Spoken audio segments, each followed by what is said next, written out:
దేవునికి స్తోత్రం కలుగునుగాక. హల్లెలూయా.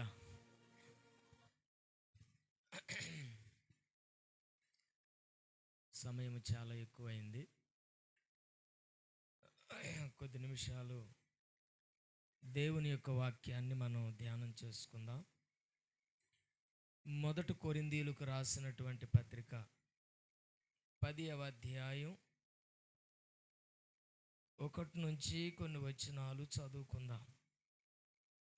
సహోదరులారా, ఈ సంగతి మీకు తెలియకుండుట నాకు ఇష్టము లేదు. అదేమనగా, మన పితరులందరూ మేఘము క్రింద ఉండిరి, వారందరూ సముద్రములో నడిచిపోయిరి. వారందరూ మోషేను బట్టి మేఘములోను సముద్రములోను బాప్తిస్మము పొందిరి. అందరూ ఆత్మ సంబంధమైన ఒకే ఆహారమును భుజించిరి. అందరూ ఆత్మ సంబంధమైన ఒకే పానీయమును పానము చేసిరి. ఏలయనగా తమను వెంబడించిన ఆత్మ సంబంధమైన బండలోనిది త్రాగిరి. ఆ బండ క్రీస్తే. అయితే వారిలో ఎక్కువ మంది దేవునికి ఇష్టలుగా ఉండకపోయిరి గనుక అరణ్యములో సంహరింపబడిరి. వారు ఆశించిన ప్రకారము మనము చెడ్డవాటిని ఆశింపకుండునట్లు ఈ సంగతులు మనకు దృష్టాంతములుగా ఉన్నవి. చిన్న ప్రార్థన చేసుకుందాం. ఈ వాక్యము మన వెనకడిలో పరిశుద్ధాత్మ దేవుడు ఈ వాక్యాన్ని విరచి మనందరికీ వడ్డించున్నట్లుగా, మనము తృప్తిగా తినటువంటి కృపా దీవెన కలుగునట్లుగా దేవుని సన్నిధిలో మనం ప్రార్థన చేద్దాం. ప్రేమ నమ్మకం కలిగిన మా తండ్రి పరిశుద్ధుడా, మీకు స్తోత్రం. వాక్యం మీది ప్రభువా, మాట్లాడే దేవుడవు నీవు కనుక నాయన, మీరు మా అందరితో మాట్లాడమని ప్రార్థన చేస్తూ ఉన్నాం. మేము మీ మాటలు వింటూ ఉండగా వినగల చెవిని, గ్రహించగల మనసును, అర్థం చేసుకునే మీ కృపను మీరు మాకు అనుగ్రహించండి. ఏ ఒక్క మాటను మేము పెడచెవిని పెట్టేవారంగా కాకుండా ప్రతి మాటను మేము విని వాటిలో ఉన్న సారాంశాన్ని గ్రహించటానికి కృపనివ్వండి. విన్న దాని ప్రకారంగా మేము నడుచుటకు, ప్రవర్తించుటకు, మీ రాజ్యము చేరుటకు మాకు సహాయము చేయమని యేసుక్రీస్తు నామం పేరట అడుగుచున్నాను తండ్రి, ఆమేన్. ఈరోజు మన యొక్క పాఠ్య అంశం ఏంటి అని అంటే, దేవునికి ఇష్టలుగా బ్రతకటం. ఏంటి చెప్పండి?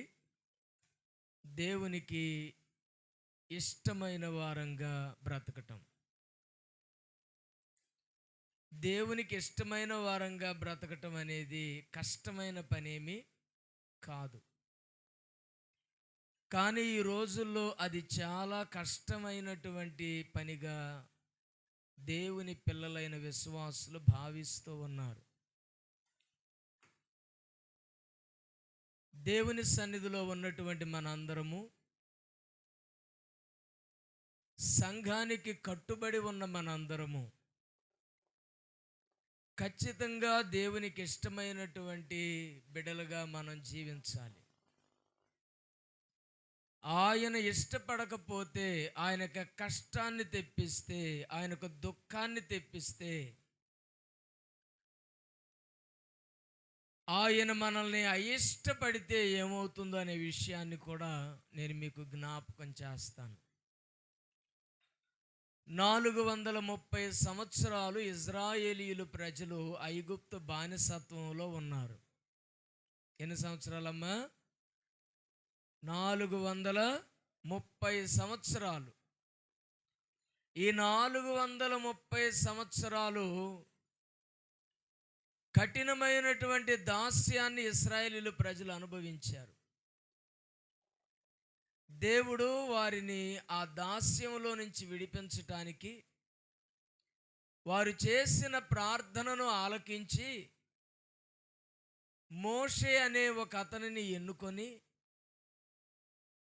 నేను ఎళ్ళను మహాప్రభు అంటున్నా, కానీ మోషేను బలవంతంగా తన ప్రజలను విడిపించటానికి ఐగుప్తు దేశానికి ప్రభువు పంపించాడు. ఐగుప్తు రాజు భయంకరమైన కఠినస్తుడు. ఎంత కఠినస్తుడంటే, తన దేశములో పంట నష్టం కలిగిన, ఆస్తి నష్టం కలిగిన, ప్రజలు భయంకరమైనటువంటి రోగాల ద్వారా చిత్రహింసలు అనుభవిస్తున్న, భయంకరమైనటువంటి తెగుళ్ళు ఐగుప్తు దేశాన్ని కమ్ముకున్న, తన ప్రజలైన ఇజ్రాయేలీలను పంపించటానికి అస్సలు ససేమీరా ఒప్పుకోలేదు. ఈ రోజుల్లో ప్రజలకు ఏదైనా చిన్న కష్టం వస్తే వదిలేస్తాం, పట్టు వదిలేస్తాం. కానీ ఫరో ఎలాంటి వాడంటే చాలా కఠినస్తుడు.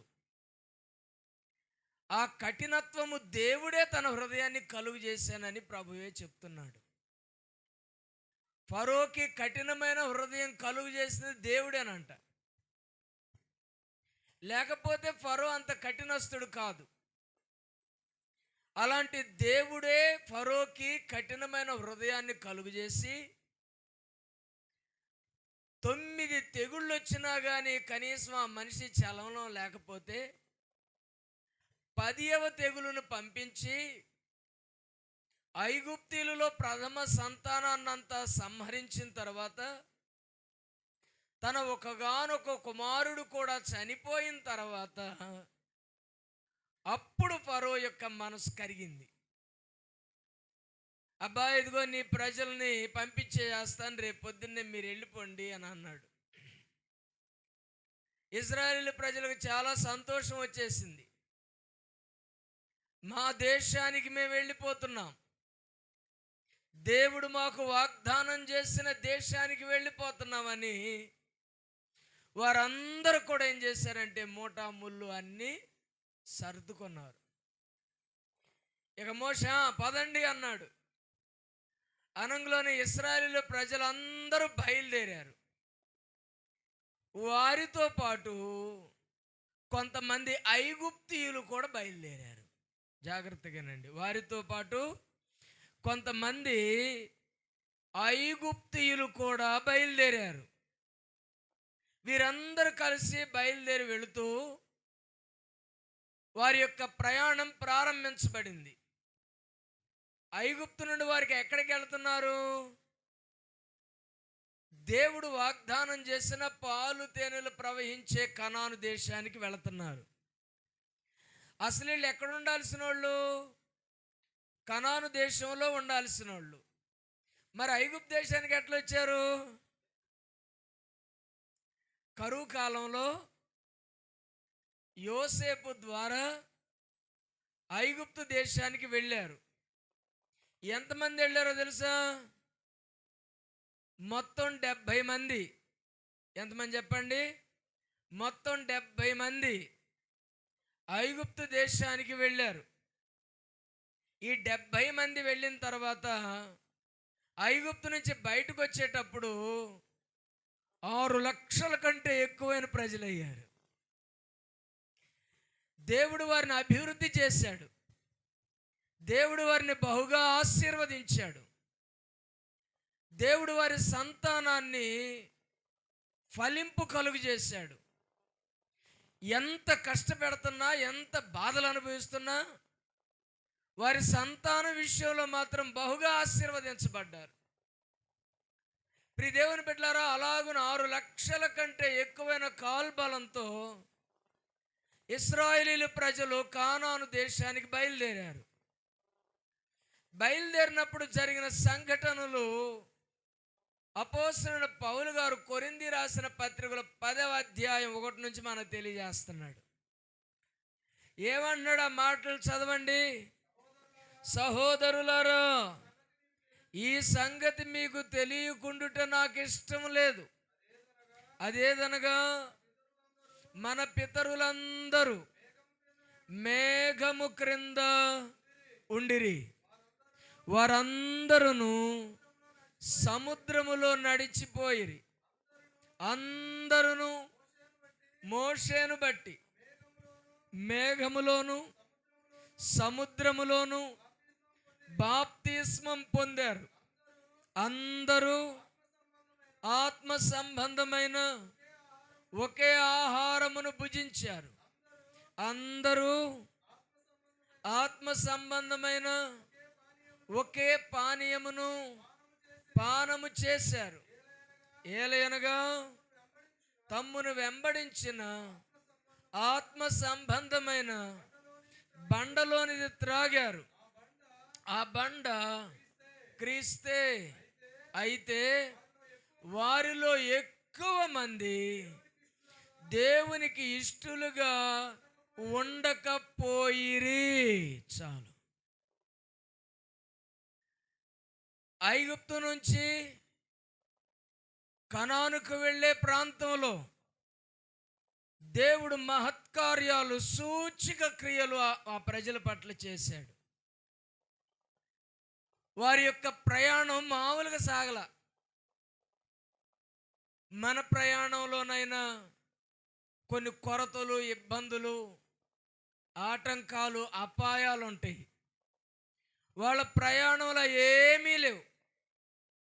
దేవుడే పగలు మేఘస్తంభంగా, రాత్రి అగ్నిస్తంభంగా ప్రజలకు ముందు నడుస్తూ వారిని నడిపిస్తూ ఉన్నాడు. ఎంతమందిని? 6 లక్షల కంటే ఎక్కువ అయినటువంటి ప్రజల్ని. ఎక్కడ నడిపిస్తున్నాడు? అరణ్యంలో నడిపిస్తున్నాడు. ఎడారులలో నడిపిస్తూ ఉన్నాడు. వారికి దాహం వేసినప్పుడు దాహం ఇచ్చాడు. వారికి ఆకలేసినప్పుడు ఆహారం ఇచ్చాడు. వారికి మాంసం కావాలన్నప్పుడు మాంసం పెట్టాడు. ఐగుప్తులో వారు ఏం తిన్నారో కానీ దేవుడు ప్రయాణం చేస్తున్న ఆ ప్రయాణంలో మాత్రం వారు కోరింది తిన్నారు. హల్లెలూయా, హల్లెలూయా. వారు అడగటం ఆలస్యం, దేవుడు ఇస్తున్నాడు. అలాగున దేవుడు వారిని నడిపించుకుంటూ తీసుకుని వెళుతుంటే దేవునికి వారు ఇష్టంగా ఉండాలా లేదా? అడిగిందల్లా ఇస్తుంటే చెప్పిన మాట వినాలా లేదా? ప్రియ దేవుని బిడ్డలారా, వారు ఒక సంఘంలో ఉన్నారు. ఆ సంఘానికి సేవకుడు మోషే. ఆత్మ సంబంధమైన బండలోనిది త్రాగారు. ఆ బండ క్రీస్తే. ఒకే ఆహారాన్ని భుజించారు. ఒకే పానీయాన్ని పానం చేశారు. ఇలాగున ఉంటూ దేవునికి ఇష్టంగా ఉండాల్సిన ప్రజలు ఏం చేశారంటే ఆయనకి అయిష్టమైన పనులు చేశారు. ఏం చేశారు చెప్పండి? ఆయనకి అయిష్టమైన, ఇష్టం లేని పనులు చేశారు. ఏంటి ఆ ఇష్టం లేని పనులు? ఈరోజు సంఘంలో నువ్వు ఉన్నావు, దైవజనుడు నీతో ఉంటున్నాడు,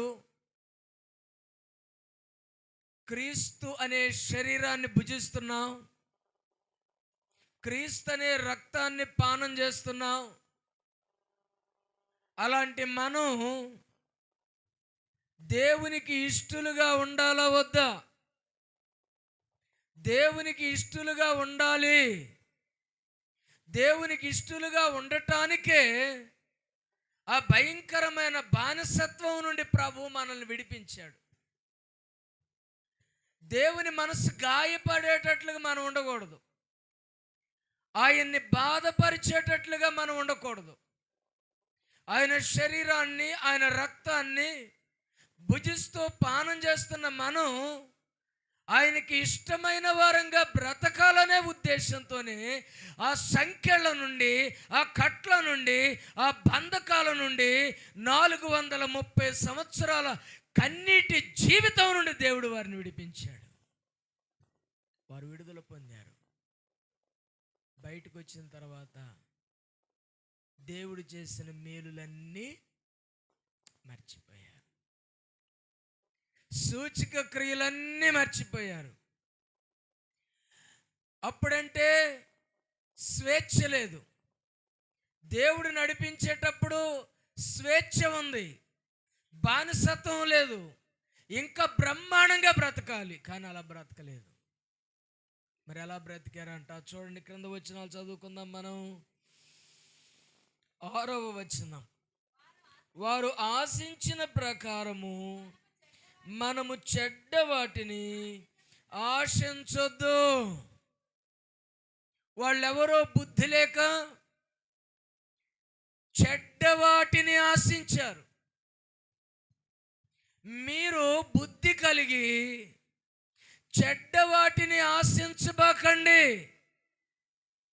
ఒకవేళ చెడ్డ వాటిని ఆశిస్తే వారికి పట్టిన గతి మనకు కూడా పడుతుందని ఆ విషయాలని దృష్టాంతంగా ఉండటానికి అపోస్తలుడైన పౌలు ఈ విషయాలను మనకు తెలియజేస్తున్నాడు. దేవునికి ఇష్టంగా మనం ఉండాలంటే దేవునికి ఇష్టమైన వాటిని ఆశించాలి, దేవునికి ఇష్టమైనవి చేయాలి. దేవునికి నచ్చనివి, చెడ్డవైనవి మనం ఆశించకూడదు. మన ఆశ మంచి వాటి మీద ఉండదు. ఏటి మీద ఉండిద్ది? చెడ్డ వాటి మీద ఎక్కువగా మనం ఆశపడతాం. మంచి దాని మీద ఆశ పెట్టుకుంటే దేవుడు ఎంతో సంతోషిస్తాడు. కానీ వీరు మంచి వాటి మీద ఆశపడాల్సింది. కానీ వీరు వేటి మీద ఆశపడ్డారు? చెడ్డ వాటిని ఆశించారు. ఆ చెడ్డ ఏంటో క్రింద వ్రాయబడి ఉన్నాయి. చూడండి, జనులు తినుటకును త్రాగుటకును కూర్చోండి ఆడుటకును దేవునికి అయిష్టమైనది ఏందో తెలుసా? సోమరితనం. ఇష్టం వచ్చినట్లు తినటం, ఇష్టం వచ్చినట్లు త్రాగటం, ఇష్టం వచ్చినట్లు బ్రతకటం దేవునికి ఇష్టం లేనిది. ఐగుప్తులు ఉన్నప్పుడు అక్కడ బతికారు వాళ్ళు. మేము ఆడిందే ఆట, పాడిందే పాట అన్నారా? చెప్పరేందమ్మా అన్నారా? ఐగుప్తులో ఉన్నప్పుడు ఆటలు ఉండయా? ఐగుప్తులో ఉన్నప్పుడు చక్కగా త్రాగుడుందా? ఐగుప్తులో ఉన్నప్పుడు ప్రశాంతంగా తిండుందా? అక్కడ ఆశించింది వీళ్ళు ఇక్కడ ఎందుకు ఆశిస్తున్నారు? అక్కడ మంచి వాటిని ఆశించారు. కొలత చొప్పున తిండి, కొలత చొప్పున పానీయము, కొలత చొప్పున ప్రతిదీ ఫరో రాజు వారికి ఇచ్చాడు. కానీ దేవుని దగ్గరకు వచ్చేసరికి వారి ఆశ పెరిగింది. ఆయన మాతో వస్తున్నాడుగా, ఇప్పుడు కొంచెం మాకు స్వేచ్ఛ వచ్చిందిగా, ఇప్పుడు మాకు కొంచెం స్వాతంత్రం వచ్చిందిగా, ఏయ్ అనేవాళ్ళు లేరుగా, అటు చేయబాక అనేవాళ్ళు లేరుగా, కొరడాలతో చుబకలతో కొట్టేవారు లేరుగా. కాబట్టి ఇప్పుడు ఏం చేయాలి? కడుపు నిండా తిందాం, బాగా తాగుదాం, ఆటలాడుకుందాం. విచ్చలవిడితనం, ఒక క్రమము లేని జీవితం, ఒక నియమము లేని, పద్ధతి లేని, కొలత లేని జీవితంలోకి వారు వచ్చేసారు. దేవుడికి అది నచ్చలేదు. హల్లెలూయా, హల్లెలూయా. ఇశ్రాయేలు ప్రజలకి వాళ్ళు నడిపించినప్పుడు దేవుడు వారితో ఏం చెప్పాడంటే, మన్నా పాలెంలో కురిసిద్ది మీకు, ఓమేరు చొప్పున కొలత వేసుకుని ఒక్కొక్కళ్ళు మన్నా తినండి అన్నాడు. ఎంత అంటే ఓమేరు. ఆడు కూడా కొలిసి ఇచ్చాడుగా, వాడు ఓమేరు కాదు, తింటే నిద్రపోతారు అని తిండి తక్కువ పెట్టాడు. కానీ ఓమేరు కొలత ఒక మనిషి తృప్తిగా తినినంత ఆహారం దేవుడు వారికి ఇచ్చాడు. కొలత ఓమేరు. ఈ కొలత చొప్పున కొలవండి, ఈ కొలత కంటే ఎక్కువ తినబాకండి, తింటే మీరు నడవలేరు. తినాలి, నడవాలి. ఎన్ని సంవత్సరాలు? 40 సంవత్సరాలు నడవాలి మీరు. కాబట్టి తిండి ఎంత తక్కువ తింటే అంత ఎక్కువ దూరం నడుస్తారు మీరు అన్నాడు. వాళ్ళు ఏం చేశారు తెలుసా? ఒక్కొక్కడు 2 ఓమీర్లు కొలుసుకొచ్చుకున్నాడంట. ఆశ, ఇంకా పెడితే తిందాం, ఇంకా పెడితే తిందాం అని. ప్రియ దేవుని బిడ్డలారా, దేవుడు ఏదైనా మన మేలుకే చేస్తాడు, కీడికేమి చేయడు. కనుక వారు ఏం చేశారంటే చెడ్డ వాటిని ఆశించారు. ఆ చెడ్డ వాటిలో మొదటిది ఏంటంటే జనులు తినుటకును, త్రాగుటకును, కూర్చోండి ఆడుటకును లేచిరి. హల్లెలూయా, హల్లెలూయా. ఈ తిండిలో పడి, ఈ త్రాగుల్లో పడి, ఆటల్లో పడి అసలు నడిపిస్తున్న, అసలు తీసుకొచ్చిన, శ్రమల నుంచి విడిపించిన దేవుణ్ణి పూర్తిగా మర్చిపోయారు.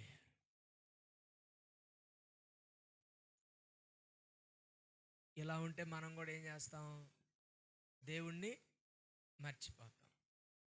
కనుక వారు ఆశించిన వాటిని మీరు ఆశించబాకండి. వారు ఆశించి అరణ్యంలో రాలిపోయారు, మీరు అలా రాలిపోబాకండి.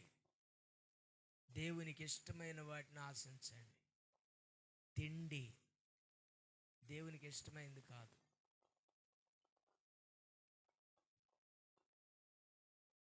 తృప్తిగా తినటం దేవునికి ఇష్టమైంది కాదు. వెచ్చలవిడి జీవితం దేవునికి ఇష్టమైంది కాదు. నియమముగా ఉండటం, మితముగా ఉండటం దేవుడు ఇష్టపడేటటువంటిది. హల్లెలూయా. వేసవికాలం వచ్చిందంటే అమ్మ లక్కలు, అమ్మ అక్కలు వీళ్ళందరూ ఏం చేస్తారు చెప్పండి? ఇక బెత్తలు బాగా సాదుకుని పులి, మేక, లేకపోతే పచ్చిసాట ప్రశాంతంగా ఆడుకుంటుంటారు. ఈ ఆటల్లో పడిపోతే ప్రార్థన చేసుకోవాలని అనిపించిందా? నువ్వు గెలిచావు, ఈసారి నేను ఎట్టయినా గెలుస్తా. నువ్వు గెలిచావు, ఈసారి నేను ఎట్టయినా. ఇట్లాగే పొద్దుపోయింది. దేవునికి అది నచ్చదుగా. దేవునితో గడపాలిగా, దేవునికి సమయం ఇవ్వాలిగా. అంత భయంకరమైన కష్టాల్లో నుంచి దేవుడు వారిని విడిపించి తీసుకొస్తే అరణ్యములో ఒక మోషే, ఒక అహరోను, ఒక యెహోషువ, ఒక హూరు తప్ప మిగిలిన వారు అందరూ కూడా వెచ్చలవిడి జీవితానికి అలవాటు పడ్డారు. కనుక దేవునికి అది నచ్చలేదు. ఆ తర్వాత ఇంకొక చెడ్డది ఏంటంటే, కింద చదవండి, క్రింద వారిలో కొందరు వలె మీరు విగ్రహారాధికులై ఏం చేశారంట? విగ్రహారాధన చేస్తున్నారంట. ఈయనేమో దేవునికి ఇష్టంగా ఉండండి అని ప్రభు అంటుంటే, దేవునికి ఇష్టంగా బ్రతుకుతారని ఆయన బయటకు తీసుకొస్తే వాళ్ళు మొర్ర పెట్టారేమని, అయ్యా ఈ సంఖ్యలో నుంచి మమ్మల్ని విడిపిస్తే నువ్వే చెబితే అది చేస్తాం, మిమ్మల్ని అనుసరిస్తాం, నీ ధర్మశాస్త్రాన్ని నెరవేరుస్తాం. అయ్యా ఇదిగో ఈ సంఖ్యల నుంచి, ఈ కష్టాల నుంచి విడిపించని ఏడిస్తే వాళ్ళ ఏడుపు చూడలేక పరలోకం నుండి దిగొచ్చాడు పర్వతం మీదకి ఆయన. వారి కన్నీళ్లు చూడలేకపోయాడు ఆయన. మోషే తను ఇదిగో నా ప్రజల దుఃఖాన్ని నేను నిశ్చయంగా చూస్తున్నాను, వాళ్ళు ఏడుస్తున్నారు, వారిని నేను బయటికి తీసుకురావాలి అని యేసుక్రీస్తు వారు దేవుడు వారిని అంత ప్రయాసపడి, అన్ని తెగుళ్ళు పెట్టి, అన్ని బాధలు పెట్టి, ఫరో రాజుని ఇబ్బంది పెట్టి కదా, దేవుని ప్రజలకు ఒక్క దోమ రాకుండా, ఒక్క మిడత వెళ్ళకుండా, ఒక్క తెగులు రాకుండా, ఒక కరువు రాకుండా, మరణం రాకుండా అన్నిట్లో నుంచి బయటకు తీసుకొస్తే పూజించాల్సింది ఎవరిని? ఆరాధించాల్సింది ఎవరిని? ఘనపరచాల్సింది ఎవరిని? మేలు చేసిన ఆయన్నే కదా, నడిపించిన ఆయన్నే కదా, సహాయం చేసిన ఆయన్నే కదా, అడిగినవన్నీ ఇచ్చిన ఆయన్నే కదా. కానీ వీళ్ళు ఎవరిని పూజిస్తున్నారు? ఒక విగ్రహాన్ని చేసుకున్నారంట. చేసుకుని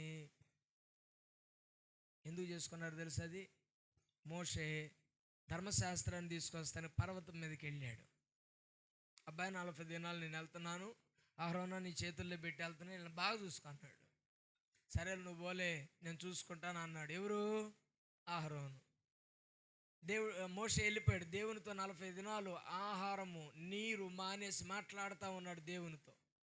దేవుడు అగ్ని వలె సీనాయి పర్వతం మీద దిగొచ్చి అగ్నితో ఆయన వ్రేలుతో రాతి పలకల మీద శాసనాలు రాశాడు. 10 ఆజ్ఞలు. ఈ 10 ఆజ్ఞలకి రాయటానికి వెంటనే రాశాడు, కానీ ఈ 10 ఆజ్ఞలను బోధించటానికి, ప్రజలకు బోధించటానికి 40 దినాలు ఒక్కొక్క ఆజ్ఞను గూర్చి దానికి సంబంధించిన చట్టాలన్నీ మోషేకు తెలియజేశాడు. అవన్నీ చెప్పేసరికి 40 రోజులైంది. అయిపోయినాయి 40 రోజులు కూడా అయిపోయినాయి. 40 రోజు వస్తానన్నాడు కానీ ఎదురు చూస్తున్నాడు, రాట్లా. బాయ్ మోషే లేడు, ఏమైపోయాడు? బూడిదైపోయి కాలిపోయి ఉంటాడు. ఏదో పెద్దయో తీసుకొస్తానని పోయాడు. 40 దినాల కల్లా వస్తానన్నాడు. మోషే ఏమాయనో? కాబట్టి మాకు ముందు నడిచే దేవుడు కావాలి. ఏం చేస్తావు? మొత్తానికి మాకు ఒక విగ్రహం చేయన్నారు. ఈ విగ్రహం చేయించింది ఎవరో తెలుసా? ఐగుప్తు నుంచి వెళ్ళారే. ఎవరాళ్ళు? ఐగుప్తీయులు ఇజ్రాయేలీలతో కలిసి వారి మిళితమయ్యి మిశ్రిత జనం చేరి, ఆ మిశ్రిత జనము ఇజ్రాయేలీలను ప్రోత్సహించి వారి చేత విగ్రహారాధన చేయించే స్థితికి తీసుకెళ్ళారు. అందుకని ఇప్పుడు అన్యులతో సహవాసం చేయకూడదు, అన్యులకు దూరంగా ఉండాలి. అన్యులు చెప్పేవేవి మనం వినకూడదు. అలాగని అన్యులతో సహవాసం చేయొద్దని అంటలా. అలా ఉంటే మనం వాళ్ళని ఎలా మారుస్తాం అంటున్నాడు పౌలు. మీరు అన్యులతో దూరంగా ఉండాలని అనుకోబాకండి. అలాగైతే వాళ్ళని ఎట్లా మారుస్తారు? మీరు వారితో ఉండండి, వారితో కలిసి తినండి, వారితో కలిసి తిరగండి, కానీ వారి పద్ధతులు, వారి ఆలోచనలు, వారి మాట తీరు మీకు రాకుండా చూసుకోండి అన్నాడు. 6 లక్షల కంటే ఎక్కువైన ప్రజలు, ఒక 10-20 మంది మాటలేని 6 లక్షల మంది మారిపోయారు. ఇప్పుడు విగ్రహం చేయాలి. ఎవరు చేయాలి? ఎవరు లేరు చేసేవాళ్ళు. చేస్తే అహరోనే చేయాలి. ఎవరు చేయాలి? బాయ్ మాకు విగ్రహం చేస్తావా చేయాలి, లేకపోతే రాళ్ళతో కూడా చంపేస్తావు అన్నారు. ఆయన వచ్చిన దాకా నేను బతకాలంటే ఏదో ఒకటి చేయాలి. ఈయన ఏం చేశాడు? మీ ముక్కులకి చెవులకు ఉన్నటువంటి అన్నిటిని తీసుకురండి అన్నాడు. తీసుకొచ్చారు. వాటన్నిటితో చక్కని ఒక దూడని చేశాడు. హల్లెలూయా, హల్లెలూయా. దూడని పైకెత్తించి ఇక ఆ దూడ ముందు నిలవబడి, ఇదిగో ఐగుప్తు బానిసత్వము నుంచి మమ్మల్ని విడిపించిన దేవుడు, ఇది ఈ దేవుడే. దూడ దేవుడిని నిడిపితే నీ ముఖం దూడ ఉండొద్దంటారా నాయన? కదా. ఇప్పుడు దూడ ముఖం విడిపిస్తే నీ ముఖం ఏ ముఖం ఉండాలి? నీకు 2 కొమ్ములు, పెద్ద పెద్ద చెవులు, ముట్టి పొడుగు, 4 కాళ్ళు, ఓ పెద్ద తోక ఉండాలా లేదా? వీళ్ళు ఎంత భయంకరమైన స్థితికి వచ్చేసారో చూడండి. ప్రియ దేవుని బిడ్డలారా, వారు ఆశించినట్లుగా మనము చెడ్డ వాటిని, దేవునికి అయిష్టమైంది ఏందో తెలుసా? విగ్రహారాధన. ఈ అయిష్టమైనదే వాళ్ళు పెట్టుకుని ఊరేగతంటే దేవుడు మోషేను చూసి మోషేతో అంటున్నాడు, అబ్బాయి నీ ప్రజలు చెడిపోయారు, నువ్వు తడవు చేయకుండా కొడదిగిల్లు అన్నాడు. ఒరే అహరోను వదిలిపెట్టి వచ్చిన వాళ్ళు బాగానే ఉండారు కదా. అహరోన్ అంటే మామూలుడా? అహరోను మామూలుడా? చచ్చిన వారికి బ్రతికిన వారికి మధ్యలో మోకాళ్ళుని ప్రార్థన చేస్తే దేవుని తెగులును ఆపేసినాడు. అహరోను గొప్ప యాజకుడు. అహరోను దేవుని మందిరంలోకి వెళ్ళేటప్పుడు పరిశుద్ధంగా వెళ్ళేవాడు. అహరోను కుమారులు దేవుని మందిరంలోకి వెళ్ళి నాదాబు అబీహులు కాలిపోతే పోయేర్లే భ్రష్టులు దేవుని మందిరాన్ని అపవిత్రం చేశారని పవిత్రమైన జీవితం కలిగి కొడుకులను గూర్చి ఒక కన్నీటి చుక్క రాల్చనివాడు. అలాంటి వాడు ఎలాంటి పని చేస్తాడా అనుకు నిజంగా దిగి వచ్చేసరికల్లా, అబ్బాయి చేసేదేదో చేసి నేను మాత్రం మీతో పాలు పంపులు పొందనయ్యా, మీరేదో చేసుకోండి అని చెప్పేసి అలా కప్పచెప్పి పాపం చూస్తా బాధపడతా ఉన్నాడు. మోషే చూశాడు. నా పక్షాన ఉన్నవాళ్ళు, దేవుని పక్షాన ఉన్నవాళ్ళు ఎవరో రండి. అటు ఇటు కొంతమంది చీలిపోయారు. ఆ రాతి పలకల్ని ఇసిరేసాడు.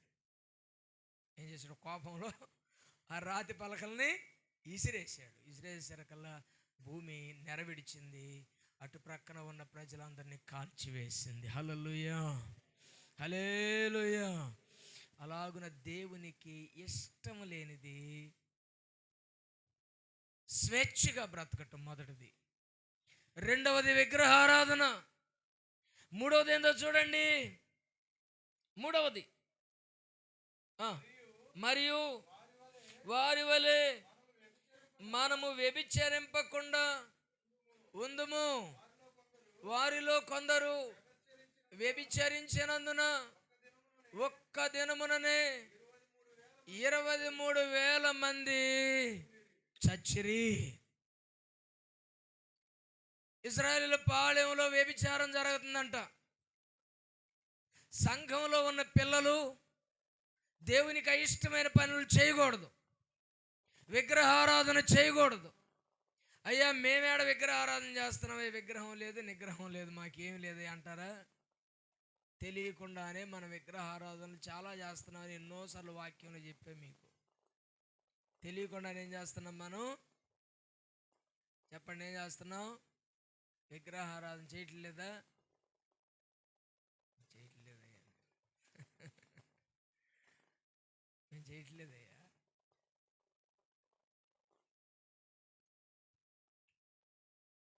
తెలియకుండానే విగ్రహారాధన చేస్తున్నా. ఒక చిన్న మాట చెప్తా నేను.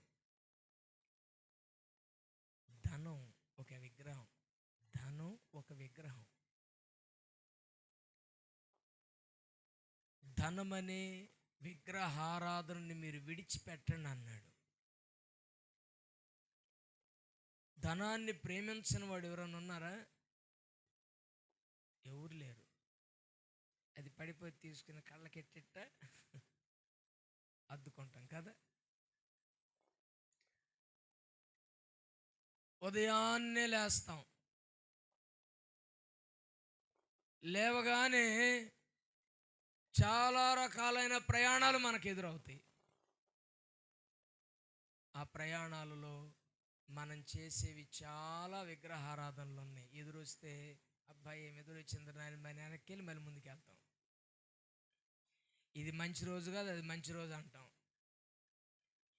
పెళ్ళికి ముహూర్తం పెట్టాలంటే బేపనుడి దగ్గరికి పోతాం కదా. ఇవన్నీ ఏంటి అంటే కనిపించని విగ్రహారాధనలు. హల్లెలూయా, హల్లెలూయా. తర్వాత ఇశ్రాయేలు పాళెంలో ఉన్నవారు అందరంట వ్యభిచారం చేశారంటే ఎంతోమంది చేయలేదమ్మో. 2 ఒక ఆమెను తీసుకుపోయారు. ఎంతమంది? 2 ఇశ్రాయేలీలు మోయాబీయురాలను ఒక ఆమెని తీసుకెళ్ళారు. దేవుడు కోప్పడ్డాడు. పాలెంలో పాపం జరుగుతుంది అన్నాడు. ఎక్కడ ప్రభా పాపం ఎక్కడ మాకు తెలియట్లేదయ్యా అన్నారు వీళ్ళు. లేదు లేదు, మీ ప్రార్థన నేను వినను, మీరు యుద్ధానికి వెళుతున్నారు, అపజయం పొందుతున్నారు, పాళెములో పాపము జరుగుతుంది, ఇదిగో నేను సహించను, ఆ పాపము చేసేవారిని ఎవరినో బయటకు తీసుకురండి అన్నాడు. వీళ్ళందరూ దేవాలయం ముందు ప్రత్యక్షపు గుడారం ముందు నిలబడి ఏడుస్తూ ఉన్నారు, ఎవరై ఎవరై ఎవరై అని. వారిలో ఫీనెహాసు అనే ఒక ఆయన అందరూ ప్రార్థన చేస్తుంటే ప్రార్థన చేసి కళ్ళు మూసుకుంటే ఎట్టగాని పెడతాం మనం కాబట్టి చూద్దామని చెప్పేసి లేచాడు. చూస్తూ ఉంటే 2 ఇశ్రాయేలీలు ఒక మోయాబీయురాల్ని తీసుకుని గృహంలోకి వెళుతూ ఉండగా చూశాడు. ఈటి తీసుకున్నాడు. ఏం తీసుకున్నాడు? ఈటి తీసుకున్నాడు. ఈటి తీసుకుని వారి వెనకాలే వెళ్ళాడు. వెళ్ళి వారి ముగ్గురిని ఒకేసారి మంచం మీద పొడి చేశాడు. పొడి చేసరికి తెగులు ఆగిపోయింది. ఈ పొడిసే లోపే అపోస్తలుడైన పౌలు 23,000 అంటున్నాడు, కానీ చచ్చిపోయింది 24,000 మంది. ఆ వాక్యం ఎక్కడ ఉంటుందంటే సంఖ్యాకాండం 25వ అధ్యాయం 1 నుంచి 9 వరకు ఉంటుంది. ఇంటికాడికి వెళ్ళిన తర్వాత చదువుకోండి, ఇప్పుడు వదిలే. ఏవండి, ఒక సంఘంలో ఉన్న ప్రజలు ఒకే బండలోని త్రాగేవాళ్ళు, ఒకే పానీయాన్ని ఒకే ఆహారాన్ని భుజించేటటువంటి వారు, మేఘం క్రింద సముద్రం కింద బాప్తిస్మం పొందిన వారు ఇలాంటి పనులు చేయొచ్చా చెప్పండి? దేవునికి అయిష్టమైన పనులు చేయొచ్చా? దేవునికి నచ్చని పనులు చేయొచ్చా? విగ్రహారాధికులుగా ఉండొచ్చా? వ్యభిచారాలు చేయొచ్చా? స్వేచ్ఛగా బ్రతకటానికి వారికి స్వేచ్ఛ ఉందా? తినటానికి, త్రాగటానికి, కూర్చోండి ఆడటానికి అది సమయమా? అయినా కానీ వారు విచ్చలవిడి జీవితానికి అలవాటు పడ్డారు. అంత మాత్రమే కాదు, ఇంకా కొంచెం క్రిందకు వస్తే చూడండి, ఇంకా కొంచెం క్రిందకు వస్తే మనము ప్రభువుని శోధింపక యుందుము, వారిలో కొందరు శోధించి సర్పముల వలన నశించారు. ఇది ఎక్కడ ఉంటుంది? సంఖ్యాకాండం 21వ అధ్యాయం 4 నుండి 6 వచనాల దాకా ఉంటుంది. దేవునిని ఏం చేశారంట చెప్పండి? ఏం చేశారు? శోధించారంట. ఒకరోజు యేసుక్రీస్తు వారు 40 దినాలు ఉపవాసం ఉండి అరణ్యంలో ప్రార్థన చేస్తూ ఉన్నాడు. ఆయన ప్రార్థన చేస్తూ ఉంటే సాతానుడు వచ్చాడు. యేసుక్రీస్తు వారిని ఏం చేశాడు? బాగా చెప్పండి, ఏం చేశాడు? బాగా శోధించాడు. ఆ శోధనలో ఒకటేందంటే, ఆయన ఇన్ని ఎత్తైన దేవాలయపు శిఖరం మీదకి తీసుకెళ్ళాడు. ఎవరిని? యేసయ్యని దేవాలయపు శిఖరం మీదకి తీసుకెళ్ళి అక్కడి నుంచి నువ్వు దూకు, దేవుని దూతలు వచ్చి నిన్ను ఎత్తి పట్టుకుంటారు అన్నాడు. యేసయ్య దిగితే ఎత్తి పట్టుకోరా? చెప్పండి, పట్టుకుంటారు పట్టుకోరా? పాదముకు రాయి తగలకుండా దేవదూతలు నిన్ను ఎత్తి, వాగ్దానం అది, ఎక్కు దూకు, దేవదూతలు వచ్చేస్తారు, నీకు హాని చేయరు, ఇది దేవుని వాగ్దానం, దూకండి. యేసయ్య అన్నాడు, దేవునిని శోధించకూడదని నీకు తెలీదా అన్నాడు. ఎన్నిసార్లు దేవుణ్ణి శోధిస్తున్నావో తెలుసా? మనం అవకాశం ఉంది యేసయ్యకి. దేవదూతలు నిజంగానే వచ్చి నెత్తి పట్టుకుంటారు. అయినా నేను ఎక్కాల్సిన పని లేదు, పైనుంచి కిందకు దూకాల్సిన పని లేదు, దేవుని దూతలు రావాల్సిన పని లేదు. కొన్నిసార్లు మన అవసరతల కొరకు దేవుణ్ణి ఎంతో పీడిస్తాం. అయ్యా నాకు ఇస్తావా, ఇవ్వ, నాకు ఇస్తావా, ఇవ్వ, నాకు ఇస్తావా. నీకు ఇవ్వాలనుకుంటే ఆయన ఇచ్చేవాడుగా కదా. మనకి ఇవ్వాలి అనుకుంటే ఆయన ఈడా. మీకు ఏవేవి అవసరమో అవన్నీ నాకు ముందే తెలీదా? ప్రేమతో మీకు చెబుతున్నాను, అందరినీ ఇబ్బంది పెట్టినట్టుగా, అందరినీ శోధించినట్లుగా దేవుణ్ణి శోధించబాకండి. నీ చిత్తం అయితే అది నాకి, నీకిష్టమైతే నన్ను శుద్ధునిగా చేయి, నీకిష్టం కాకపోతే నేను ఎట్లాగే ఉంటానయ్యా, నీ చిత్తం కాకపోతే నేను ఎట్లాగే ఉంటానయ్యా అని దేవుని చిత్తాన్ని ప్రార్థనలో పెడితే ఎంత బాగుంటుందో కదా. లేని వాటిని అందుకోవటం కోసం, ఉన్నదానిని ఇంకా రెట్టింపు చేసుకోవటం కోసం దేవుని దగ్గర కూర్చోండి. ప్రభువా నాకు ఇస్తావా, చస్తావా? వద్దు. దేవుని శోధించొద్దు, దేవునిని విసిగించొద్దు. దేవుని చిత్తం కొరకు ప్రార్థన చేయి. ఆయన ఆలోచన ఏంటో తెలుసా? మీరు అనుకున్న దానికంటే ఇంకొక మెట్టు ఎక్కువలో మిమ్మల్ని ఉంచాలని ఆయన ఆశపడుతున్నాడు. హల్లెలూయా. నా తలంపుల వంటివి మీ తలంపుల వంటివి కాదు నా తలంపులు, మీ ఆలోచనల వంటివి కాదు నా ఆలోచనలు, మీ ఆలోచనల కంటే నా ఆలోచనలు ఉన్నతంగా ఉన్నవని ప్రభువు తెలియజేశాడు. కనుక మనం ఎంత అడగాలనుకుంటాం దానికి శోధిస్తాం. ఆయన ఎంత ఇవ్వాలనుకుంటాడు, నువ్వు శోధిస్తే ఎంత ఈడు, ఎంత కూడా ఈడు, అసలు ఈడు. కనుక దేవుణ్ణి అడిగేటప్పుడు ఎప్పుడైనా ఏదైనా ప్రేమతో మీ చెబుతున్నాను, డబ్బు కావాలి ప్రభువా, అప్పులు తీరాలి ప్రభువా, అనారోగ్యం పోవాలి ప్రభువా, నీ చిత్తం అయితే నాకు ధనాన్ని దయచేయి, నీ చిత్తమైతే నాకు సహాయం చేయి, నీ చిత్తమైతే మీ కృప నా మీద కృమ్మరించు, మీ చిత్తమైతే నేను అడిగింది మీరు నాకు ఇవ్వండి. హల్లెలూయా, హల్లెలూయా.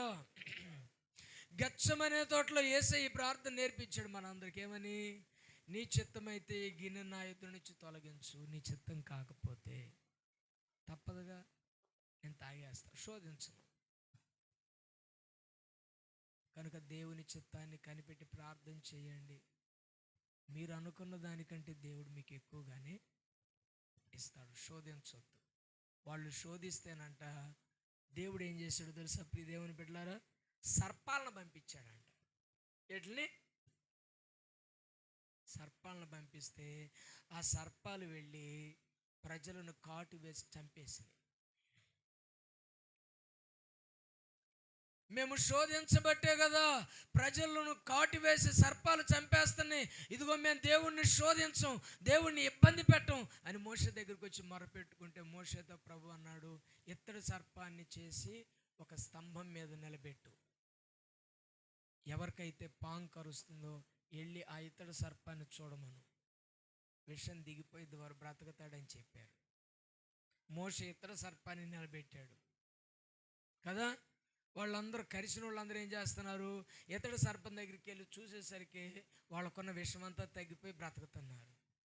ఏమి ఈయనే బతికి వచ్చుగా మళ్ళీ ఇతడు సర్పం ఎందుకో కదమ్మా, దేవుడే బ్రతికియొచ్చు కదా, ఇతడు సర్పం ఎందుకు మళ్ళీ?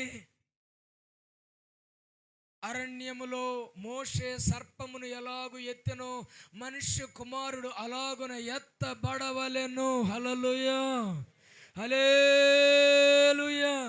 యేసు క్రీస్తుకు సాదృశ్యంగా మరణము నుండి శాపము నుండి విడిపించే క్రీస్తుకు సాదృశ్యంగా సర్పాన్ని దేవుడు ఇత్తడి సర్పాన్ని ఎత్తమన్నాడు. అలాగే మనుష్య కుమారుడు ఎత్తబడ్డాడు. ఇత్తడి విమోచనకు గుర్తు. ఇత్తడి చెప్పండి దేనికి గుర్తు? ఈ శాపము నుండి మరణము నుండి విమోచనకు గుర్తు. ఇత్తడి బలిపీఠం దహించబడుతున్న క్రీస్తుకు గుర్తు. కనుక మోషే కాలంలో ఉన్న వాళ్ళందరూ అలా బతికారు. మోషే కాలం అయిపోయిన తర్వాత నాగదేవతను చేసుకున్నారు. ఏం చేసుకున్నారు? అమ్మ ఈ పావును చూసేసరికల్లా మాకు విమోచన కలుగుతుంది, విడుదల మా ప్రాణాలు రక్షిస్తున్నాయి అని ఇక దేవతను చేశారన్నమాట. దేన్ని? పాము. ఏ దేవత? నాగదేవత, పూతోను. ఏంటి చెప్పండి? పూతోను చేసేసారు. హల్లెలూయా. మన చర్చిలో ఒక ఆయనకి ఆ పేరు పెట్టాం. ఆ పేరంటే బాధ పాపం ఆయనకి, పాపం లేడు మన మధ్య ఆడుండడు కానీ. హల్లెలూయా, హల్లెలూయా. కనుక ప్రియ దేవుని బిడ్డలారా, దేవునికి ఇష్టముగా ఉండేట్లుగా మనం నడుచుకోవాలి. సంఘంలో ఉన్నప్పుడు ఇశ్రాయేలు ప్రజల సమాజం ఒకే బండలోనిది ఒకే పాత్రలోని తిని మేఘం క్రిందుండి బాప్తిస్మం తీసుకొని దేవునికి ఇష్టంగా బ్రతకల వాళ్ళు. ఇంకా కొంచెం క్రిందకు వస్తే ప్రభువును సొనుక్కున్నారంట. ఏం చేశారు? ప్రభువును సొనుక్కున్నారు, సేవకులను సొనుక్కున్నారు. సవిసారము లేని అన్నము మాకు ఛీ, ఈ అన్నం ఏమన్నా, ఈ అన్నం అన్నారు. ఫస్ట్ సరిపెట్టినప్పుడు అబ్బ దేనికంటే అపురూపంగా ఉందమ్మా అని తిన్నారు. ఇప్పుడేమైందంటే అది చవిచారము లేని అన్నం అయిపోయింది. ఆ అరణ్యంలో అన్నం పెట్టి కూడా నివుడు ఉండాడమ్మా పాపం కదా. మన్నా సవిసారం లేని అన్నమా అమ్మ కోకిల, అవునా? దేనికంటే దేనికంటే అపురూపమైనది అలాంటి చక్కని మన్నాను విడియంది అవునన్నారని మీరు నవ్వుతున్నారు. చక్కగా దేవుని వాక్యం అంటుంది. హల్లెలూయా, హల్లెలూయా. అపురూపమైనటువంటి మన్నా చవి చారము లేని అన్నం అయిపోయింది వాళ్ళకి. దేవుణ్ణి సణుక్కున్నారు. దేవుడు ఏం చేశాడు తెలుసా? నన్ను నేను అనుకున్నట్లుగా మీరు లేరు, నాకు ఇష్టం వచ్చినట్లుగా మీరు రాట్లా, మీరు ఎవ్వడు నేను ఏర్పరచుకున్న దేశంలోకి అడుగు పెట్టడానికి లేదని వాళ్ళందరినీ అరణ్యంలోనే చంపేశాడు. హల్లెలూయా, హల్లెలూయా.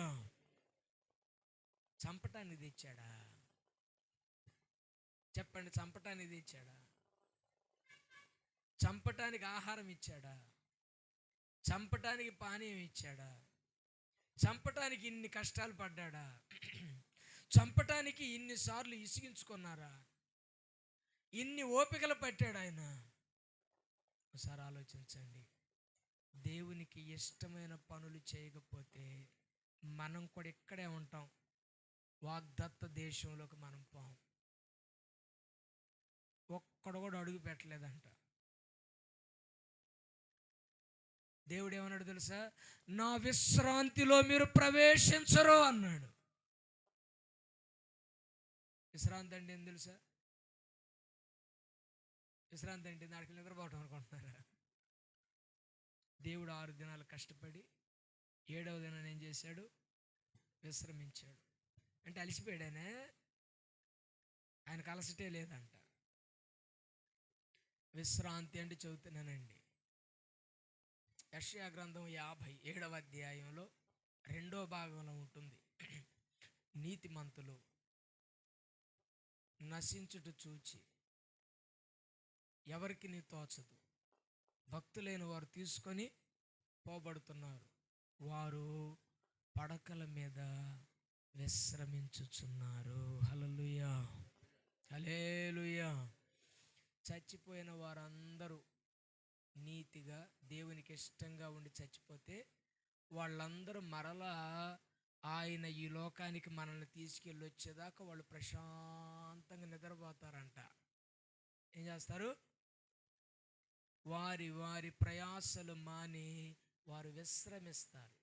ఇన్ని సంవత్సరాలు కష్టపడ్డా, ఇన్ని సంవత్సరాలు ప్రార్థన చేసి, ఇన్ని సంవత్సరాలు మందిరానికి వెళ్ళావు, ఓ బలంగా చప్పట్లు కొట్టి నన్ను ఆరాధించేవారు, నాయన నువ్వు ఏ పని చేయాల్సిన పని లేదు, జీవితంలో విసిగిపోయావు, జీవితంలో కష్టాలు పడ్డావు, జీవితంలో ఇబ్బందులు పడ్డావు, ఇప్పుడు నీవు విశ్రాంతి తీసుకొని దేవుడు విశ్రమింపజేస్తాడు.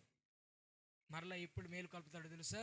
ఈ భూమి మీద ఉన్న సంఘాన్ని తీసుకెళ్ళటానికి వచ్చినప్పుడు ఆయన పరిశుద్ధుల్ని వెంట పెట్టుకుని వస్తాడు మధ్యాకాశానికి. హల్లెలూయా. అప్పటిదాకా నిద్రపోతారు. ఆ విశ్రాంతిని వీళ్ళు పోగొట్టుకున్నారు. ఎవరు? ఇశ్రాయేలు ప్రజలందరూ ఆ విశ్రాంతిని పోగొట్టుకున్నారు. దేవుని బిడ్డలారా, మీ అందరికి నేను చెప్పేది ఏంటంటే,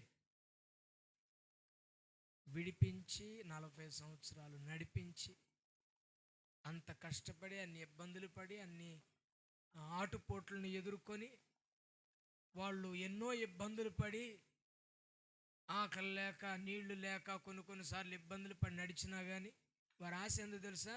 ఆ దేశంలోకి వెళ్ళాలని.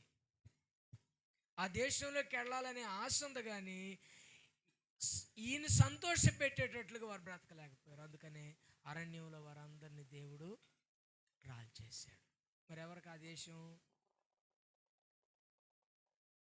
మోషేతో అన్నాడు, మోషే నీవు కూడా ఆ దేశాన్ని చూడు, పర్వతం ఎక్కి కళ్ళతో చూస్తావని కాలు పెట్టవు, చేరలేవు నువ్వు.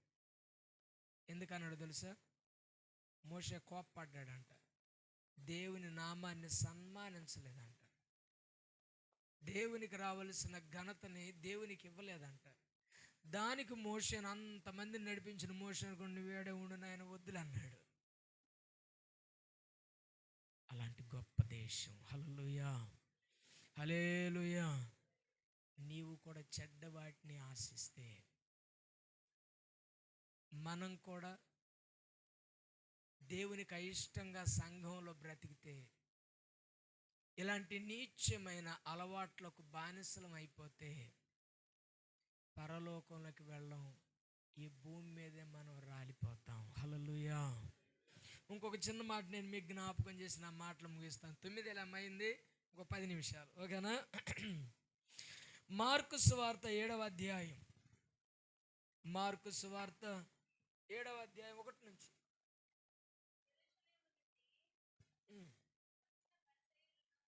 వచ్చిన పరిచయులను శాస్త్రులలో కొందరును ఆయన యొద్దకు కూడి వచ్చి, ఆయన శిష్యులలో కొందరు అపవిత్రమైన చేతులతో, అనగా కడుగని చేతులతో భోజనము చేయ చూచిరి. పరిసయ్యులను యూదులందరూ పెద్దల పారంపర్య ఆచారములను చేతులు కడుగుకుంటేనే గాని భోజనం చేయరు. మరియు వారు సంత నుండి వచ్చినప్పుడు నీళ్లు చల్లుకుంటేనే గాని భోజనం చేయరు.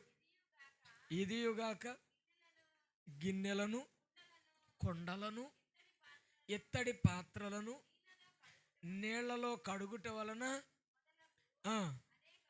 అనేక ఆచారాలు వారు అనుసరించేవారు. అప్పుడు పరిసయ్యులను శాస్త్రులను, నీ శిష్యులెందుకు పెద్దల పారంపర్య ఆచారములను నడుచుకొనక అపవిత్రమైన చేతులతో భోజనం చేయుదురని. ఆమెన్, హల్లెలూయా. 2 చేతులతో జారి హల్లెలూయా. విన్నారు ఈ మాటలు బాగా? ఒకరోజు అంటే యేసుక్రీస్తు వర్ష పాప వాళ్ళకి భోజనం అంటే బో ప్రీతి, నాకులాగా. భోజనానికి కూర్చుందాం అనేసరికి చేతులు కడుక్కోకుండా కూర్చున్నారు. భోజనం వడ్డించడానికి ప్లేట్లు పెట్టేశారు. శాస్త్రుల పరిచయాలు వస్తున్నారు, ఎందుకు వీళ్ళు చేతులు కడుక్కోరని. ఇలా వాళ్ళకి అదే పని. కొంతమంది ఉంటారు, సేవకుడు ఎట్టున్నాడు, ఈ అమ్మ ఎట్టుంది, ఈ ఏమి ఎట్టుంది, వీళ్ళు బాగుండారు లేరా, ప్రార్థనలో కళ్ళు మూసుకుంటున్నారా, వాళ్ళు కళ్ళు మూసుకుంటారు లేదు చూడటానికి వీడు కళ్ళు తెరవాలన్నమాట. ఎవరు బయటికి వెళ్తున్నారు, ఎవరు ఎంతసేపు మాట్లాడుతున్నారు, ఎవరు ఏం మాట్లాడుతున్నారు, ఇవన్నీ పట్టించుకునే వాళ్ళందరూ కూడా శాస్త్రుల పరిచయలే. ఎప్పుడు ఒకరి గురించి పట్టించుకోవద్దు. మన గురించి మనకే సమయం కుదరట్లా. హల్లెలూయా, హల్లెలూయా. మనల్ని గురించి మనం సరి చేసుకుంటూ దేవుని దగ్గర ప్రార్థన చేస్తే చాలు. ఒకరి గురించి పట్టించుకోవద్దు, ఒకరి గురించి అనుకోవద్దు, ఒకరి గురించి మాట్లాడుకోవద్దు. అది తప్పు. యేసుక్రీస్తు వారి శిష్యులు చేతులు కడుక్కుంటే కడుక్కోపోతే తినేది వాళ్ళు కాదు, వీళ్ళకన్నా పెడుతున్నారా తీసుకొచ్చి. అమ్మ శాస్త్రంలో రండి మేము కలిపి అంటున్నారా? వాళ్ళు కడుక్కుంటేది కడుక్కోపోతే వీళ్ళకి. భోజనానికి కూర్చుంటే చేతులు కడుక్కోకుండా కూర్చున్నారంట. ఇదిగో యూదుల ఆచారం మర్చిపోయారా మీరు? భోజనానికి కూర్చునేటప్పుడు చేతులు కడుక్కోవాలని తెలీదా? మన పెద్దలు, మన పితరులు అలాంటి ఆచారాలు పెట్టలేదా? సంతలోకి వెళ్ళినప్పుడు సంత నుంచి ఇంటికి రాగానే కాళ్ళు చేతులు కడుక్కుని ఇంట్లోకి వెళ్ళి భోజనం చేయాలని తెలీదా? ఇంట్లో ఉన్న పాత్రలు, ఇంట్లో ఉన్న కొండలు, ఇంట్లో ఉన్నవన్నీ కూడా నీళ్లతో కడగాలని తెలీదా? ఎందుకు మీ శిష్యులు చేతులు కడుక్కోకుండా పితరులు ఏర్పాటు చేసిన పితృ పారంపర్య ఆచారాలను నిరర్థకం చేస్తున్నారు అన్నాడు. యేసయ్యకి బాగా కోపం వచ్చింది. ఏమొచ్చింది? బాగా కోపం వచ్చింది. అసలు ఆయన అడగకూడదు ఆ మాట, కానీ వీళ్ళు అడిగారు అసలు ఏమంటాడు అని. ఆయన ఏమన్నాడు తెలుసా? ఇంతకీ పితృపారంపర్య ఆచారాల కంటే, దేవుని యొక్క ఆజ్ఞలు, దేవుని యొక్క ధర్మశాస్త్రం కంటే, దేవుడు చెప్పిన మాట కంటే మీ పితరులు చెప్పిన మాటలనే ఎక్కువ పాటిస్తున్నారే మీరు. దేవుడు చెప్పిన మాట ఏంది? పితరులు చెప్పిన మాట ఏంది? పితరులు ఎవరో కాదు, మోషే. హల్లెలూయా. ఎవరు? మోషే. ఇదిగో కడగా ఉన్నటువంటి స్త్రీ ఉంటే ఎట్టుండండి, గిన్నెలు సట్లు మొత్తం పట్టుకుంటే అపవిత్రం అయిపోయాయి. ఆయన శుభ్రంగా ఆమె స్నానం అయిపోయిన తర్వాత వాటిని బయటేసి శుభ్రంగా కడిగి మరలా బోర్లు ఇచ్చి మళ్ళీ మామూలుగా ఉండేవాడు. అప్పుడు పట్టుకోవాలి, అప్పుడు వండుకోవాలి, అప్పుడు తినాలి.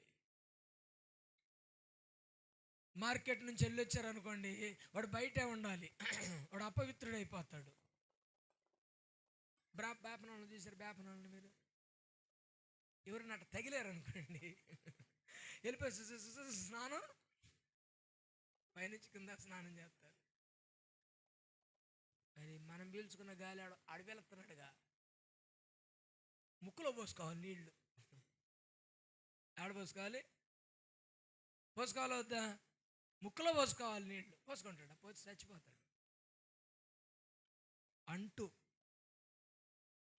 పితృపారంపర్య ఆచారాలు చూడండి. ఆ మాటని మనం జ్ఞాపకం చేసుకుందాం. మార్కు సువార్త 7:6. అందుకు ఆయన వారితో ఎలాగూ చెప్పెను, ఈ ప్రజలు పెదవులతో నన్ను గనపరుచుదురు గాని వారి హృదయం నాకు దూరంగా ఉన్నది. మానవులు కల్పించిన పద్ధతులను దేవోపదేశములని బోధించుచు నన్ను వ్యర్థముగా ఆరాధించుదురు అని వ్రాయబడినట్లు వేషధారులైన మిమ్మును గూర్చి యెషయా ప్రవచించింది సరియే. మీరు దేవుని ఆజ్ఞను విడిచిపెట్టి మనుషుల పారంపర్య ఆచారములను గైకొనుచున్నారు. దేవుని ఆజ్ఞను వదిలేశారు, పారంపర్య ఆచారాలను పట్టుకుని ఏలాడుతున్నారు. పారంపర్య ఆచారాలు నాకు ఇష్టమైనవి కావు, దేవుని ఆజ్ఞ పాటించటమే నాకు ఇష్టం. కనుక మీరు దేవుని ఆజ్ఞ పాటించేవారు ఉంటే నాకు ఇష్టం అని యేసుక్రీస్తు వారు అంటూ అసలు ఆ మాటలో ఉన్న పరమార్థాన్ని క్రింద 18వ వచనం నుంచి 22వ వచనం వరకు యేసయ్య చెప్పాడు. ఏనండి జాబ్ చెప్తా. అన్నం తినాలనుకున్నాడు, వాడేం చేయాలి? చేతులు కడుక్కోవాలి. చేతులు కడుక్కొని అన్నం తింటే అది పెద్దల పారంపర్య ఆచారం. అలా తినమని మోషే పెద్దలు రాసి పెట్టారు. పెద్దల పారంపర్య ఆచారపు పుస్తకం ఉంది వాళ్ళకి, యూదులకి. అది దేవుడు చెప్పినవి కాదు, వీళ్ళు కల్పించుకున్న పద్ధతులు అవి. కనుక ఆ గ్రంథంలో ఉన్నవి పాటిస్తారు కానీ ధర్మశాస్త్రంలో ఉన్నవి పాటించరంట వాళ్ళు. ప్రియ దేవుని బిడ్డలారా, భోజనం చేయాలంటే చేతులు కడుక్కోవాలి కదండి, శుభ్రంగా ఉండాలి, అప్పుడే భోజనం చేయాలి, లేకపోతే అపవిత్రం. మరి ఆత్మీయ ఆహారాన్ని భుజించేటప్పుడు ఏం కడుక్కోవాలి? భోజనము బయట నుండి లోపలికి వెళ్ళేది కదండి, భోజనము బయట నుండి లోపలికి వెళ్ళేది, అది కడుపుకు సంబంధించింది, బహిర్భూమిలోకి వెళ్ళిపోతుంది. కానీ వాక్యము బయట నుంచి లోపలికి వెళ్ళేది, అది కడుపులోకి చేరేది కాదు, అది హృదయంలోకి చేరేది. కాబట్టి ఇప్పుడు వాక్యం అనే ఆహారాన్ని వినేటప్పుడు వీరేం చేయాలి? చెప్పండి, ఏం చేయాలి? ఏం కడుక్కోవాలి? ఏమి శుభ్రపరచుకోవాలి? ఆఫ్టర్ ఆల్ ఒక బహిర్భూమిలోకి వెళ్ళిపోయే ఆ తిండిని తినేటప్పుడు మీరు శుభ్రంగా చేతులు కడుక్కొని కుదార్థంగా భోజనం చేస్తున్నారు కదా. ఆత్మ సంబంధమైన దేవుని ఆజ్ఞను పాటించేటప్పుడు మీ హృదయంలో ఉన్న ఆ భయంకరమైన చెడును ఎందుకు కడుక్కోరు అన్నాడు. చూడండి, ఆ మాటలు ఏమేమి ఉన్నాయి హృదయంలో. 21 లోపల నుండి అనగా మనుషుని హృదయములో నుండి దురాలోచనలు, జారత్వమును, దొంగతనమును, నరహత్యను, వ్యభిచారములను, లోభత్వములను, చెడుతనమును, కృత్రిమమును, కామ వికారమును, మత్సరమును, దేవదూషణ, అహంభావము, అవివేకమొచ్చును. ఈ చెడ్డవి అన్నీ లోపల నుండే బయటికి.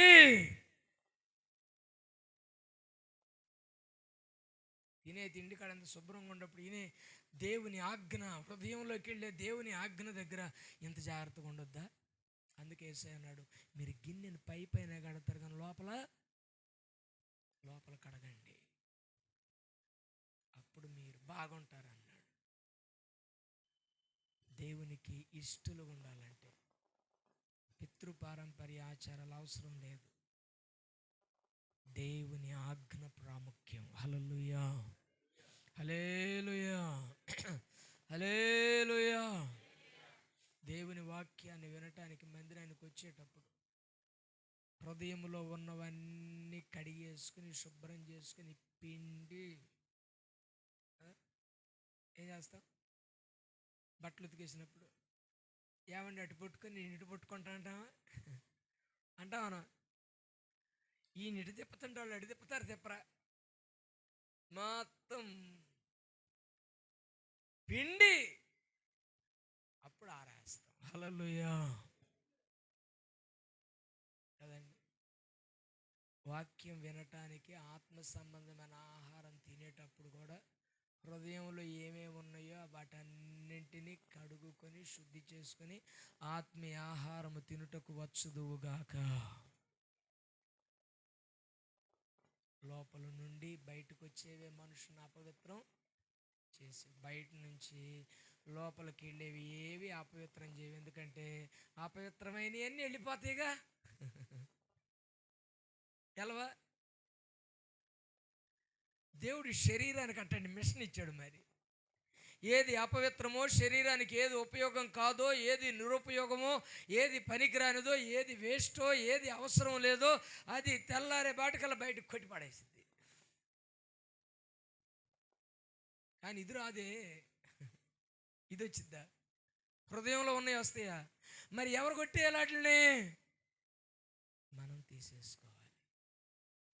కనుక ప్రేమతో మీకు చెప్పేది ఏంటంటే, పెద్దల పారంపర్య ఆచారాలు పట్టుకుని ఏలాడబాకండి. అవి దేవునికి ఇష్టమైనవి, దేవుని ఆజ్ఞలే దేవునికి ఇష్టమైనవి. హల్లెలూయా, హల్లెలూయా.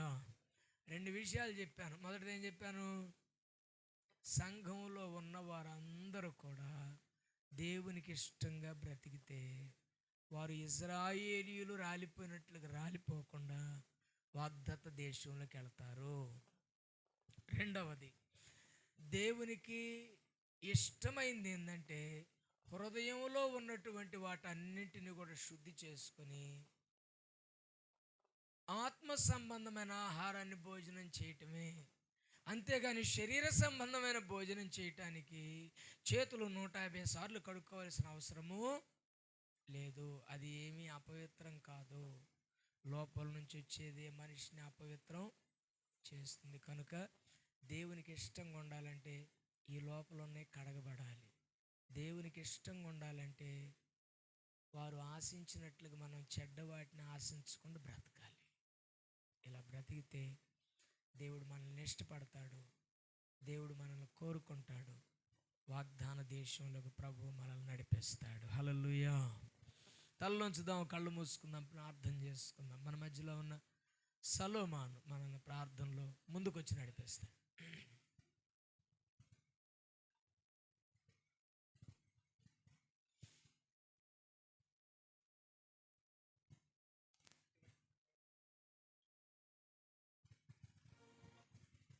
మహాపరిశుద్ధుడైన తండ్రి, నీకు వందనాలు, స్తోత్రాలు ప్రభువా. దేవా, ఇప్పటి వరకు మాతో మాట్లాడిన మాటలను బట్టి కృతజ్ఞతాస్తుతులు చెల్లిస్తూ ఉన్నాం. నిజమే తండ్రి, మేము ఇశ్రాయేలీయుల వలె అనేక మార్లు ప్రభువా పాపం చేశాము, విగ్రహారాధన చేశాము. మా బ్రతుకులను ప్రభువా ఎన్నో మార్లు నీకు అయిష్టముగా వాడుకున్నాము నాయన. అనేక ఇబ్బందులు పడ్డ తర్వాత అయ్యా తప్పు అయిపోయింది అనగానే మీరు మమ్మల్ని క్షమించి మరలా నీ యొద్దకు చేర్చుకొని మరలా ప్రభువా మమ్మల్ని పరిశుద్ధులుగా మార్చి పవిత్రమైన రక్తముతో కడిగి ప్రభువా మమ్మల్ని అలంకరించిన దేవా నీకు వందనాలు, స్తోత్రాలు. చెప్పబడిన ప్రతి మాట ప్రభువా నన్నే పట్టి పీడిస్తుంది ప్రభువా. నిజమే తండ్రి, పాపములో, విగ్రహారాధనలో, వ్యభిచారములో, విమోహపు చూపులో ప్రభువా దోషులుగా ఉన్నాము నాయన. ఈరోజు మాకు ప్రభువా వాటి నుంచి నాయన విడుదల కలుగచేయమని అడుగుచున్నాము నాయన. నీ దైవ సేవకుని ద్వారా మాట్లాడి ప్రభువా మమ్మల్ని పరిశుద్ధులుగా మార్చినందుకై స్తోత్రాలు చెల్లిస్తూ ఉన్నాం. మాలో ఇవన్నీ కడుక్కొనుటకు ప్రభువా మరో అవకాశాన్ని దయచేయమని అడుగుచున్నాము నాయన. నీకు స్తోత్రాలు. చెప్పబడిన మాటలు ప్రభువా మేము అంగీకరించి నీ సన్నిధిలో ప్రభువా మేము మా తప్పులు అన్నీ ఒప్పుకొని ముందుకు సాగే కృపను దయచేయము నాయన. అయ్యా అన్యుల వలె విగ్రహారాధన జోలికి వెళ్ళక ప్రభువా నీ సన్నిధిలో మీరే మా దేవుడు, మేము నీ బిడ్డలమంటూ ప్రభువా ముందుకు సాగే కృపను దయచేయము. చెప్పబడిన నీ దైవ సేవకుని ప్రభువా బహుగా దీవించుము, బహుగా ఆశీర్వదించుము నాయన. నీ సేవకుని ద్వారా మేము అనేక మార్పులు ప్రభువా పొందుకునే కృపను దయచేయమని. ఆ రోజు ప్రభువా మోషేను ఎలా వాడుకున్నారో ప్రభువా నీ సేవకుని అలాగ వాడుకొని ప్రభువా మమ్మల్ని నడిపించే నాయకునిలా ప్రభువా మీరు తీర్చిదిద్దమని అడుగుచున్నాము నాయన. నీ సన్నిధిలో మొరపెట్టగా నీ సన్నిధిలో ప్రభు మేము అడుగుచుండగా మీరే మహిమ పొందమని దైవ సేవకునికి ప్రభు నీ ఆరోగ్యమును దయచేయమని యేసు అతి పరిశుద్ధ నామములో అడుగుచున్నాము తండ్రి. ఆమేన్.